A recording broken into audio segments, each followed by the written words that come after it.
पर दो ज़बर मौजूद हैं, इनमें से कोई चीज़ मौजूद नहीं है लेकिन दो ज़बर मौजूद हैं, तो फिर हम उसको साकिन नहीं करेंगे बल्कि दो ज़बर को अलिफ मद्दा से बदल देंगे।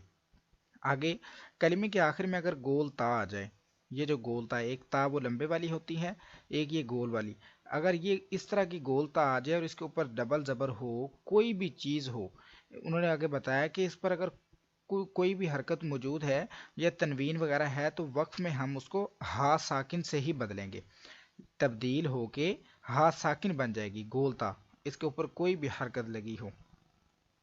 आगे खड़ा ज़बर, हरुफ मद्दा और साकिन हरफ वक्फ में तब्दील नहीं होते, साकिन पहले ही साकिन होते हैं, वो तब्दील हो नहीं सकते। और जो हरुफ मद्दा हैं, अलिफ मद्दा, वाव मद्दा, या मद्दा, जो आपने सबक नंबर 7 में पढ़े हैं, ना वो तब्दील हो सकते हैं, ना ही खड़ा ज़बर वक्फ में तब्दील हो सकता है, इनकी हालत वही रहेगी।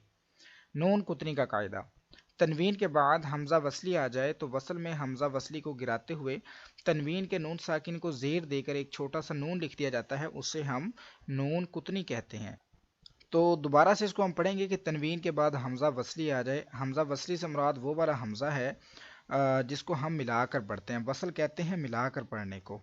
तो यानी कि वो वाला हमज़ा है जिसको हम मिलाकर पढ़ते हैं, तो वसल में यानी कि मिलाकर पढ़ते हुए हमज़ा वसली को हम गिरा देंगे, और जो तनवीन है उसके नून साकिन को ज़ेर देकर एक छोटा सा नून लिख दिया जाता है, उसको नून कुथनी कहते हैं। जैसा कि आप ये देखिए, ये छोटा सा जो नून लिखा हुआ है इसको नून कुतनी कहते हैं। मज़ीद इंशाल्लाह आप अच्छे अंदाज में समझ सकेंगे जब हम सबक को पढ़ेंगे, इस सबक को। मज़ीद आगे अलामात वक्फ़ हैं, यानी कि आपने कुरान पाक में अक्सर बहुत सारी जगहों पर देखा होगा, जब एक आयत मुकम्मल होती है तो आगे गोल दायरा बना होता है। इसकी मिसाल मैं आपको ये भी दे देता हूँ, आप देख सकते हैं कि ये सूरत यासीन शरीफ है, यासीन देखिए लिखा हुआ, इसके बाद ये गोल दायरा है, इसका मतलब है वक्फ, यानी कि यहाँ पर रुक जाएं। तो जीम ऊपर लिखा हुआ देखें, यहाँ पर गोल दायरा, ऊपर लाम अलिफ है, यहाँ पर गोल दायरा है लेकिन ऊपर कोई चीज़ नहीं है। मज़ीद आप आगे देख सकते हैं बहुत सारे मकामात पर, यानी कि ये देखें तो लिखा हुआ है छोटा सा, ये जीम लिखा हुआ है, ये गोल दायरा बना हुआ है, उसके अलावा ये देख लीजिए जीम लिखा हुआ है। और इस तरह से बहुत सारे अलामत वक्फ आपको देखने को मिल जाएंगी जब आप कुरान पाक को ओपन करेंगे, तो यहाँ पर भी आप देख सकते हैं। ऐसे ही हमको यहाँ पर बताया गया है कि हम कौन से अलामत पर कैसे वक्फ करेंगे। अब ये गोल दायरा आता है, जो गोल दायरे के अंदर लिखा होता है ना, उसका मतलब होता है कि आयत नंबर, लेकिन गोल दायरा जब अकेला होगा, इसके ऊपर कोई चीज़ नहीं लिखी होगी, तो इसका हम समझेंगे कि ये वक्फ ताम है। इस वक्फ का नाम है वक्फ ताम। इसका मतलब है कि आपकी आयत मुकम्मल हो गई है और आप यहाँ आपको रुकना चाहिए। और मज़ीद आगे चलेंगे, जब मीम आ जाए, अक्सर जगह पर जब आप पढ़ रहे होंगे तो आयत के दरमियान मीम आ जाए, गोल दायरे के ऊपर लिखा हो या बगैर गोल दायरे के लिखा हो, तो यहाँ तो आपको ज़रूर ठहरना है, यहाँ पर आपको ज़रूर वक्फ करना होगा, ये वक्फ़े लाजिम है। उसके बाद तो है, बहुत अभी जैसा कि मैंने आपको दिखाया था, तो ये वक्फ़े मुतलक की अलामत है, यहाँ ठहरना बेहतर है, यानी कि आप नहीं भी ठहरते तो कोई मसला नहीं है, आप मिलाकर भी पढ़ सकते हैं आगे। जीम जो है ये वक्फ़े जायज़ की अलामत है, यहाँ ठहरना बेहतर और ना ठहरना भी जायज़ है, यानी कि दोनों काम ही कर सकते हैं।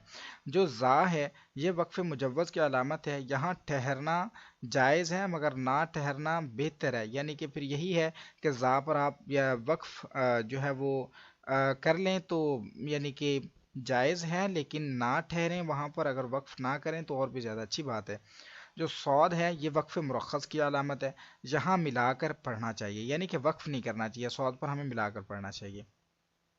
लाम अलिफ, अगर आयत के ऊपर लिखा हो, जैसा कि गोल दायरा बना हुआ उसके ऊपर लिखा हो, तो ठहरने और ना ठहरने में इख्तलाफ है। अगर आयत के अलावा किसी और जगह पर लाम अलिफ लिखा हुआ है तो फिर आप ना ठहरें।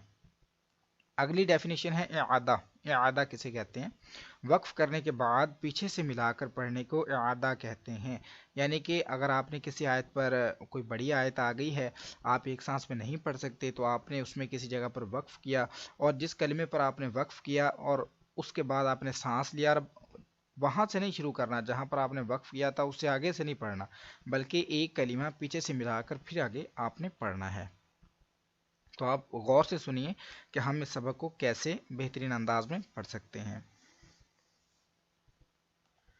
अऊज़ु बिल्लाहि मिनश शैतानिर रजीम, बिस्मिल्लाहिर रहमानिर रहीम।